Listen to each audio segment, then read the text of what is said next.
Ustadz, saya follower ke 7 juta 1. Guys, saya ikutin bahasa Ustadz tadi. Guys, satu informasi baru, saya barusan googling. Beliau baru melewati usia 46 tahun, 18 Mei 77. Kita doakan barakallahu fi umrik Ustadz. Semoga selalu sehat. Ya, alhamdulillah. Baik, kita masuk ke termen kedua, termen terakhir sekitar 15-20 menit ya. Pak Ogi, kita punya kesempatan nggak selain menjawab yang di sini? Berapa menit? Oh, 5 pertanyaan saja. Masya Allah. Karena memang beliau akan berangkat Bapak Ibu. Jadi kita cukup menjawab 5 dari hampir 100 lebih pertanyaan yang sudah masuk. Silakan layar. Oke. Pak Ustadz boleh berdiri bersama saya. Kita coba jawab pertanyaan yang sudah masuk. Ini yang pertama. Bismillah, dalam pembahasan tentang moderasi beragama disebutkan adanya dialog antar agama yang pada prakteknya juga ikut menghadiri acara keagamaan umat lain. Bukankah itu termasuk bertentangan dengan akidah kita Ustadz? Dan dalam Islam pun penjelasan tentang toleransi telah jelas. Salah satunya dalam Quran surat Al-Kafirun. Lalu bagaimana pendapat Ustadz terkait fenomena tersebut? Ada toleransi sosial, ada toleransi ritual. Yang dibolehkan dalam Islam itu adalah toleransi sosial. Hidup bertetangga, satu kampus, satu kantor, anaknya nikah, kita datang, selamat menempuh hidup baru. Jangan pula barakallah. Itu tahu Ustaz. Dan kita tidak perlu diajari tentang itu. Di Sumatera Utara, tempat kami, hampir tidak pernah terjadi konflik. Kenapa? Karena satu marga itu bisa ada Islam, ada tak Islam. Dan nanti ketika pesta, ada khusus tempat tenda makanan Muslim. Dan kita udah tahu sendiri. Mungkin bagi yang dari daerah luar kota lain yang bingung, singgah ke tempat lain. Iko sampai awak. Enggak, ambo sih kok kuahnya aja sekete. Oh, enggak bisa. Nah, ini sudah ada. Nah, itu. Masalah pernikahan, masalah kematian, kita tetap datang. Yang tidak boleh itu datang pada ritual. Jadi kita tanya dia, ini ritual apa tidak? Tidak, ini sosial. Kalau ritual tempat kita pakai bahasa Arab, ritual menurut kita. Tapi kalau tidak ritual, maka kita tidak dihalangi oleh apapun. Maka kita bedakan mana ritual, mana sosial. Sebab kalau kita masuk dalam ranah ritual, dikhawatirkan akan terjerumus kepada sinkretisme, sinkretis, menggabungkan beberapa ajaran agama. Dan itu kita tidak lagi baru. Indonesia bukanlah negeri yang baru tentang toleransi sosial. Wallahu a'lam. Oke, aman ya, sudah punya pertanyaan, sudah terjawab. Kita yang kedua. Saya punya orang tua, alhamdulillah ya Ustaz, dan sudah meninggal dalam keadaan sakit. Kenapa setiap kali saya mimpi mereka, saya selalu melihat mereka itu dalam keadaan sakit seperti menjelang kepergiannya? Apakah ada amalan yang dapat saya perbuat untuk merubah keadaan tersebut Ustadz? Kita tidak pernah mati dalam 5 alam. Yang pertama alam ruh, kita hidup. Pindah ke alam yang kedua, alam rahim, kita hidup. Pindah ke alam yang ketiga, alam dunia, kita hidup. Pindah ke alam yang keempat, alam barzah, alam kubur, hidup. Mana dalilnya orang dikubur itu hidup? Buktinya kita mengucapkan salam, hadisnya sahih, riwayat Aisyah. Assalamualaikum ya ahlad diyar minal mu'minin wa inna insyaallah bikum lahiqun yarhamullahul mustaqdimin wal mustaakhirin nas'alullah lana wa lakumul afiyah. Seandainya tidak hidup, untuk apa kita mendoakan batu? Dan itulah salam yang kita tak dengar jawabannya. Seandainya kita dengar waalaikumsalam. Yang kelima, yang terakhir adalah alam akhirat. Mereka tidak disebut akhirat karena dunia belum kiamat. Mereka tidak disebut dunia karena mereka sudah meninggal. Ada namanya alam transisi, barzakh. Barzakh itu artinya pemisah, bukan surah Ar-Rahman. Bainahuma barzakhun la yabghiyan fabi ayyi ala'i rabbikuma tukazziban. Barzakh, pemisah. Ini air laut, ini air sungai, ada pemisahnya. Begitulah disebut dengan barzakh. Di alam pemisah ini mereka hidup. mereka hidup sekarang. Wa qul i'malu, beramallah kamu, fasayarallahu amalakum. Yang melihat amal saya hari ini tiga. Pertama, Allah. Kedua, wa rasuluhu. Yang ketiga, wal mu'minun. Mu'minun yang ini ada satu lagi. Kata Imam Abul Fida Ismail Ibnu Katsir dalam tafsir Al-Qur'anil Azim, ibu saya, ayah saya melihat apa yang sedang saya lakukan hari ini, dan mereka sangat berbahagia karena saya berada di depan profesor-profesor di UNP, amin, di depan adik-adik. Amin, amin ya Allah. Jadi bagaimana cara kita berhubungan dengan almarhum almarhumah? Ada 5 amal yang tidak putus. Yang pertama, waladun salihun yad'ulah, doa Allahumma firlahu warhamhu wa'afihi wa'afu anhu. Yang kedua, bacaan Al-Quran. Kata Imam Syafi'i dalam kitab Riyadhus Shalihin, ditulis oleh Imam Nawawi, meninggal tahun 676, wa in khatimul Qur'ana, seafdal-afdalnya bacakan sekhatam Quran. Tak sanggup sekhatam Quran, hatinya Al-Quran, Yasin. Tak sanggup Yasin, Al-Fatihah. Al-Fatihah pun tak sanggup, Pantai Padang dekat. Kenapa, kenapa Pantai Padang? Tahu sendiri. Apa lagi yang kita balaskan untuk orang baik? Yang ketiga, ummi matat, makku meninggal ya Rasulullah, afa atasaddaqu anha, apakah boleh saya bersedekah? Kata Nabi, bersedekahlah. Lalu Sa'ad yang meriwayatkan hadis ini menggali sumur. Sumur dia wakafkan untuk almarhumah ibunya. Wakafkan sumur bor, wakafkan pembebasan tanah masjid, pondok pesantren, tahfiz Quran, mengalir pahalanya untuk almarhumah. Yang keempat, puasa. Man mata, siapa yang mati meninggal, wa alaihi siyamun, punya utang puasa, soma anhu waliyuhu, maka puasanya pun sampai. Yang kelima, haji. Labbaik Allahumma subrumah, aku hajikan Subrumah. Lalu kata Nabi SAW, Subrumah itu siapa? Saudara saya. Sudah meninggal? Iya. Kau sudah haji? Belum. Hajikan dulu dirimu, baru hajikan Subrumah. Maka kita yang sudah haji boleh menghajikan orang tua. Yang keenam ini ikhtilaf, kurban. Kurban sampai. Iko 2.700.000 untuk Ambo, Iko 2.700.000 untuk almarhum ayah Ambo. Maka sampai.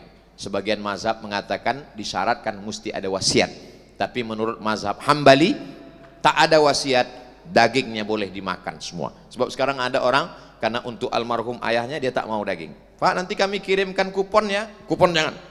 Bapak nggak mau kupon? Enggak, dagingnya saya. Sama aja.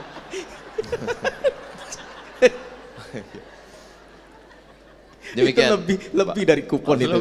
Artinya buat kita nih yang orang tua sudah tidak ada, masih tidak tertutup ya tak kemungkinan untuk selalu berbuat baik untuk beliau. Terus saya sampai hari ini setiap teringat dengan orang tua tetap saya kirim. Amin ya. Bagaimana Ustadz bisa ingat sama orang tua? Fotonya nah, selalu dibawa. Foto istri Ustadz? Hah? Kalau foto istri sebelah mana? Istri dibalik. Kiri kanan ya. Oke Ustadz, kalimat terakhir yang belum saya bacakan ini menarik. Beberapa hari yang lalu saya mimpi bertemu Ustadz. Itu artinya apa Ustadz? Ini perempuan apa laki nih yang nanya? Oh, tidak ada identitas kelamin. Gimana Ustadz? Ambo diundang tablik akbar halal bihalal pulang basamo masyarakat Minangkabau di Jakarta. Baswojo panitia ko rupanya apa iko koma di masjid di rumah sakit Cipto Jakarta. Wakatunya sedang koma itu, apa nana pak alami waktu koma? Waktu ambo koma itu datang Ustadz Somad. Ake ceknya situ nyoba tanya cek kalimat bilo tablik akbar. Waktu itulah ambo tersadar, padahal dokter sudah berpesan iko bawa pulang tidak ada harapan idui. Ambo tersadar Ustadz, dan ambo langsung mengumpulkan orang kampung awak akan buek pulang basamo tablik akbar. Akhirnya jadilah tablik akbar. Ambo bingung, manga ambo datang kainyo. Jadi ambo tanya, tentu ada alasan rasionalnya. Apa kalau menonton TV, ambo tonton Ustadz Somad. Waktu di rumah manda nengok handphone, ambo tonton ceramah Ustadz. Kan lalok malam, dan terakhir kadang ambo menonton Ustadz, kadang Ustadz menonton ambo. Oh, itu ternyata alasannya. Apa nan selalu awak calia itu nalakan tibo waktu awak koma di rumah sakit. Jadi jangan heran nanti mana tahu suami ibu waktu di rumah sakit ada nanti pas koma.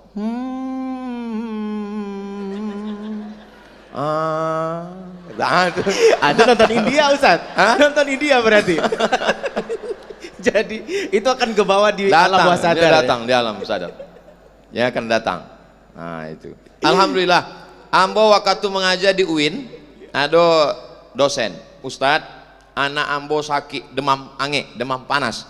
Waktu mengigaunya, Ustadz Somad, boleh kami bawa Ustadz? Bawa besok. Dibawanya ke Fakultas Usuluddin, anak kete umur 5 tahun. Oh, rupanya amak apaknya selalu menontonkan. Kemudian ada satu kawan sahabat pengurus NU Riau, boleh kami bawa ke rumah? Acara apa Pak? Mertua saya sakit selalu menyebut nama Ustadz. Alhamdulillah selama perjalanan itu 2 saja, anak ketek sama nenek-nenek. Anak gadis alun dulu. Ini saya khawatir gadis ini Ustadz. Insya Allah enggak, insya Allah. Oke baik, kita ke pertanyaan ketiga. Bagaimana cara menyadarkan teman-teman yang lain, termasuk saya sendiri nih Ustadz, tentang berbuat curang pada saat ujian. Ini lagi proses UAS ini Ustadz, sebentar lagi. Karena jujur, di dalam pikiran kami tanpa kami sadari, kami takut mendapatkan nilai yang jelek saat ujian dibandingkan takut mendapatkan dosa. Mungkin bisa dijelaskan. Sekian, terima kasih. Ini mewakili banyak suara nih, suara hati. Saya selama 4 tahun di Mesir dari 98 sampai 2002 tidak pernah mencontek teman sekalipun. Kenapa? Karena kalau tertangkap dideportasi. Beasiswa putus, dicabut visa, pulang. Sistem yang ketat akan melahirkan orang yang disiplin. Saya 4 tahun itu tidak mencontek bukan karena takut sama Allah. Karena takut dideportasi. Karena kakak kelas yang sebelumnya masuk ke ruang ujian tidak boleh bawa kertas, pena saja, karena kertas jawaban sudah disiapkan. Begitu kertas soal dibagi, dia baca, karena takut lupa, dia tulis di belakang kunci-kuncinya. Ingat, tulis, takut lupa kan? Tulis. Datang petugas melihat, dianggap mencontek, dicabut visa 1 tahun, deportasi. Takut, malu. Nanti kalau malu, LC lapeh di Kairo. Jadi pertama sistem. Yang kedua, ada strategi. Ketika saya pulang jadi dosen, saya tidak bisa menerapkan itu karena tidak dipakai sistem model di aula dengan petugas yang padat, 1 orang 1 petugas. Jadi saya berpikir gimana caranya. Tak mungkin kita mengawasi semua. Akhirnya saya muncul ide, saya buat di kelas itu 30 siswa, soalnya saya buat 20. Jadi yang ini beda, ini dengan duduk yang jarak 2, dan duduk saya bagi. Pas mereka, kalian mau contek, conteklah, silakanlah. Cuma jauh betul, tak bisa. Ya, jadi kita buat strategi. Baru yang ketiga adalah memang di dalam hati kita tanamkan jangan sampai curang. Tes dosen potensi akademik lulus, bahasa Arab, bahasa Inggris lulus. Tes mengajar tinggal 2 orang. Antara saya dengan calon dosen 1 lagi, tinggal 2 orang. Datang teman, ayo kita silaturahim ke wakil rektor. Nanti kalau kita silaturahim, insya Allah. Di situ baru muncul lagi-lagi ajaran orang tua. Mak, boleh ndak ambo silaturahim ke apakku? Nanti kalau waang diluluskan nyodek dakek kayaknya, taniayo nan surang ko, berarti waang makan haram. Awak jujur-jujur aja. Kalau memang di situ rasa ki waang lulus. Kalau indak, rasa ki lain diagi Allah SWT.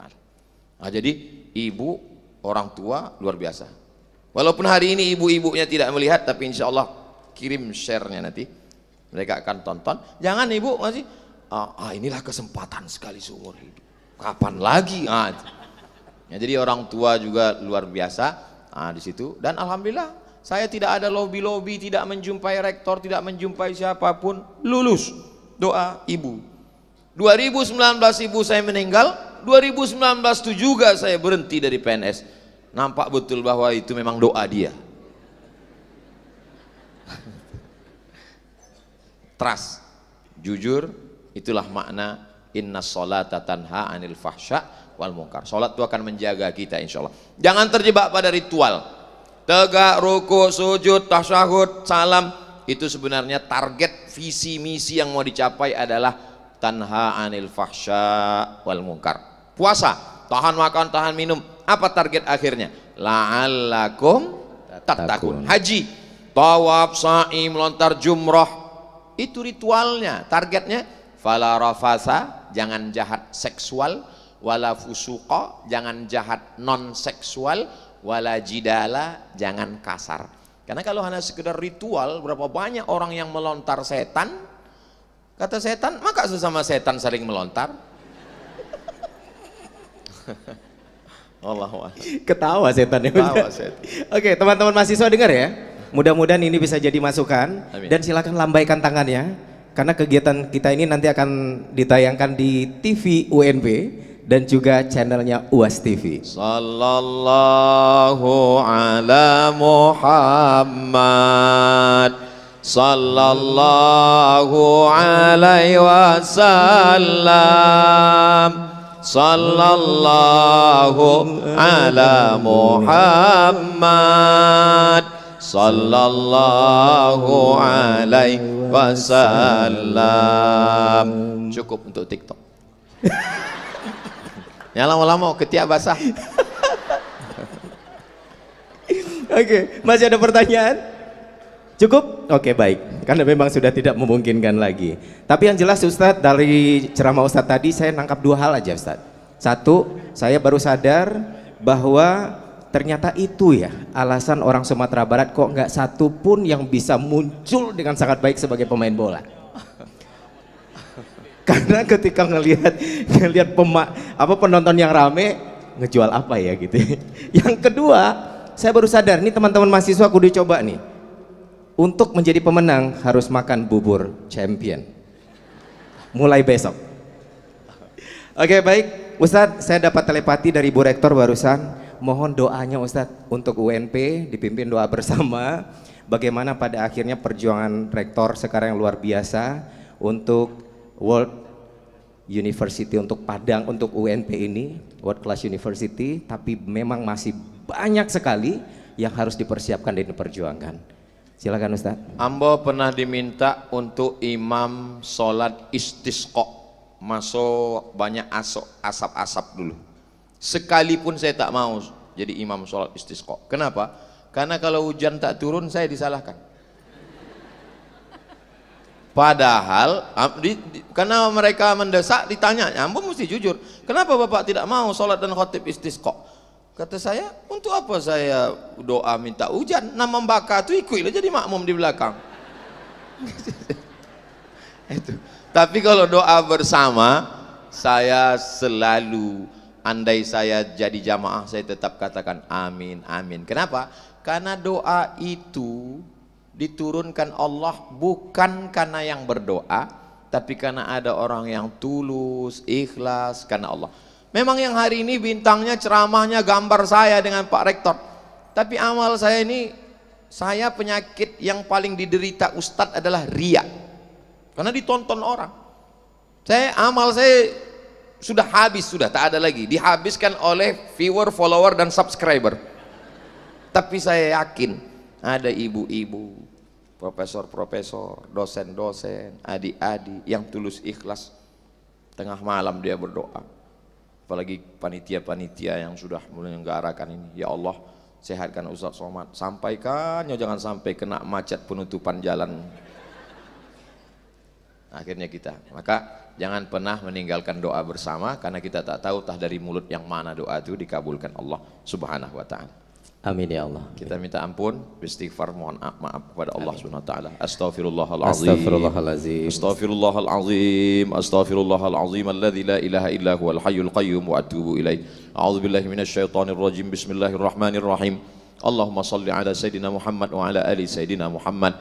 Allahumma anzilir rahmata was salamata wal barakata ala hadhil jamaah. Turunkanlah keselamatan, kerahmatan, keberkahan kepada seluruh jamaah Universitas Negeri Padang ya Allah. Allah mewaffiq ulata umurina, pimpinan-pimpinan kami, Bapak Rektor, Wakil Rektor, segenap Civitas Akademika, condongkan hati hamba-hambamu untuk menolong agamamu dengan kekuasaan yang kau titipkan di tangannya ya Allah. Allahumma ja'alna minal ladzina yastami'una al-qawla fayattabi'una ahsanah. Jadikan kami orang-orang yang mendengarkan ucapan yang baik lalu mengiringinya dengan amal yang baik. Allahumma hafaz tullabana min kulli su' wa syarr. Mahasiswa-mahasiswi kami, jaga hati mereka, jaga mata mereka, jaga hati mereka dari segala perbuatan maksiat dan dosa. Allahumma ja'alhum barrina li abaihim wa ummahatihim. Jadikan mereka tidak hanya sekedar sukses di kampus tapi juga menjadi anak-anak yang membahagiakan orang tua, terutama ibu mereka ya Allah. Rabbana hab lana minas shalihin. Jadikan anak-anak kami, siswa-siswi, mahasiswa-mahasiswi kami ini orang-orang yang soleh dan solehah. Waffiqhum lima tuhibbuhu wa tardah. Tanamkan cintamu dalam hati mereka sehingga mereka beramal dengan amal yang kau cintai ya Allah. Allahumma jma'na ma'al habibil mustafa fi jannatikal ula. Sebagaimana engkau satukan kami di auditorium yang mewah, yang megah ini, satukan pula kami nanti di surga Jannatul Firdaus bersama Nabi Muhammad sallallahu alaihi wasallam. Allahumma ja'al hadzal balada baladan amina. Jadikan negara kesatuan Republik Indonesia ini negeri yang aman, negeri yang damai, menjadi bangsa yang berbangsa tapi juga tetap menjalankan agama, menjadi bangsa yang taat beragama namun tetap tidak meninggalkan semangat kebangsaan. Rabbana khtim lana bi husnil khatimah. Tutup umur kami dengan husnul khatimah. Wala takhtim alaina bi su'il khatimah. Jangan tutup dengan su'ul khatimah. Allahumma ja'al akhir kalamina. Jadikan akhir kalam kami ketika ajal kami sampai, kalimat yang keluar dari mulut kami la ilaha illallah Muhammadur Rasulullah sallallahu alaihi wasallam. Rabbana atina fid dunya hasanah wa fil akhirati hasanah wa qina adzabannar. Wa sallallahu ala sayyidina Muhammad wa ala alihi washabbihi wasallam. Walhamdulillah rabbil alamin. Terima kasih saya ucapkan. Pisang emas bawa berlayar, masak sebiji dalam peti, hutang emas dapat dibayar, hutang budi dibawa mati. Hanya Allah yang dapat membalas kebaikan Bapak Rektor, Ibu, Civitas Akademika, keluarga besar Universitas Negeri Padang. Mudah-mudahan tetap menjadi universitas dambaan setiap penuntut ilmu generasi masa depan, menjadi world class university. Terima kasih, jazakumullah khairal jaza. Wassalamualaikum warahmatullahi wabarakatuh. Waalaikumsalam warahmatullahi wabarakatuh. Lintas merah dicari umat, mata ikan dimakan busonya. Tuntas sudah kuliah umum bersama Ustadz Abdul Somad. Kita berdoa semoga akan ada pertemuan selanjutnya. Amin. Pepaya jatuh dimakan dedemit, hukum diberikan secara utuh. Saya Dr. Hanif Al-Qadri pamit. Assalamualaikum warahmatullahi wabarakatuh. Ustadz. Terima kasih.